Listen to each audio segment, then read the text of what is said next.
at the St. Jerome's Cemetery in Holyoke, Massachusetts. This is a Catholic cemetery that belongs to St. Jerome's Church of Holyoke, and it also, because it became a mission church, it also belongs to Holy Cross Church. Now, I'm standing in front of the most important gravestone here because this pastor was pastor of St. Jerome's for 44 years, from 1866 to 1910. And he must have done a lot. What he did was he started up the school system, which was a girls' school and a boys' school. He also started up the 2 convents and brought in 2 sets of nuns, and Notre Dame nuns, then the Sisters of Providence, and then the Sisters of St. Joseph. And then also he started up Holyoke's first hospital, which was a Catholic hospital. It was called Providence Hospital. It started up as soon as the nuns arrived in 1873. They arrived from Ontario, and he had got them there with his friend J.J. O'Connor. We'll visit that gravestone next.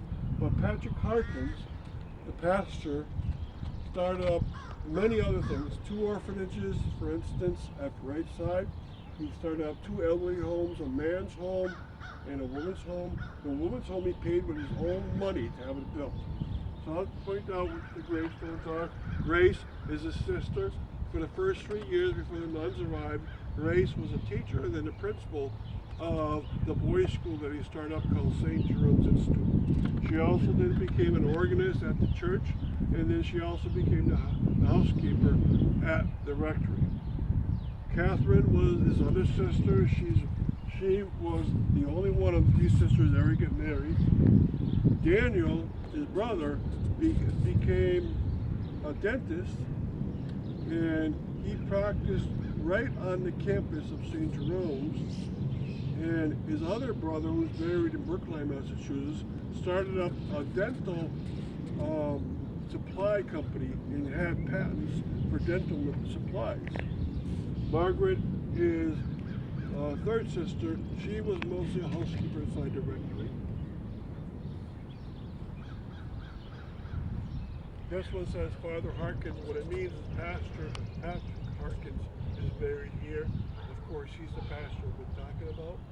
And then lastly, we go around this side. Around this side, we have his mother and then his father. And his mother and father lived in a house right on the campus. So he had bought a house for them. And after the last one died, who was Grace, she died about 1916, I believe. When she died, all of the following happened. The house was given to St. Jerome's Church, and it became the first nursery in Holyoke. It was called the Holyoke Day Nursery. Also, all the money had been coming to her in wills from her brothers and sisters, and all the money that she had, she then donated to the St. Jerome's Church. And that was a lot of money. I calculated how much money that would be nowadays. It was about $1 million. And that's because that one brother that moved to Brookline had gotten very rich in the dental practice. So the parishioners built this enormous monument for this family, who pretty much defined what St. Jerome's Church would be, and that was the first Catholic church in Holyoke. A great way to start with Patrick Harkins. Now we're going to go over and see his friend. His friend's over here.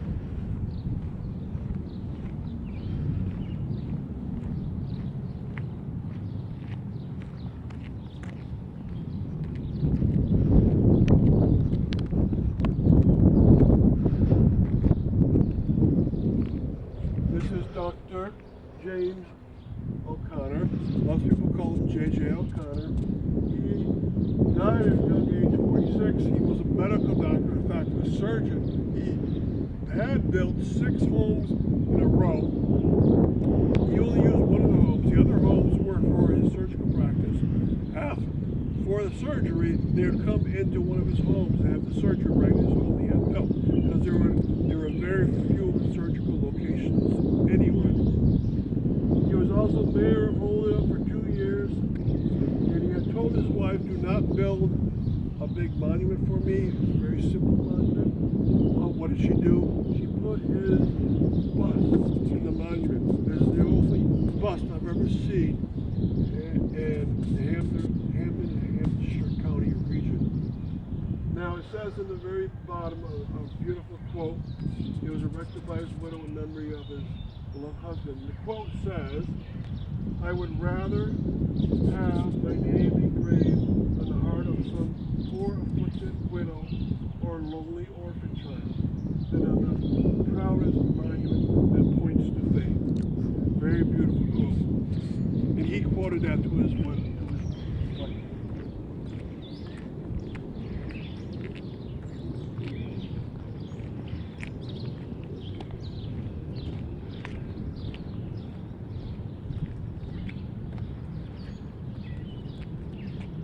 Okay, in front of us is Caspar Ranger.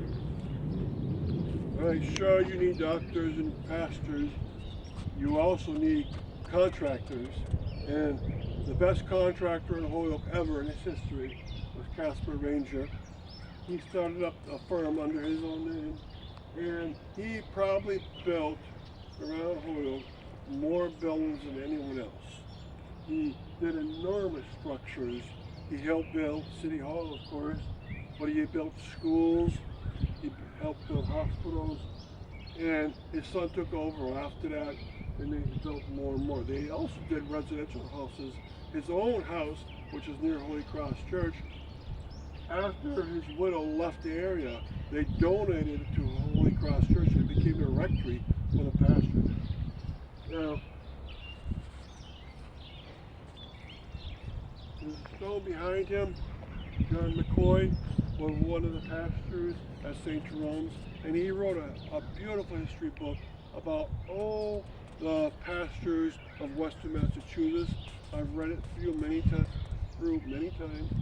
and you're going to get a sense after many stops in this cemetery that many of the pastors of St. Jerome are buried in their own cemetery because it was so beautiful.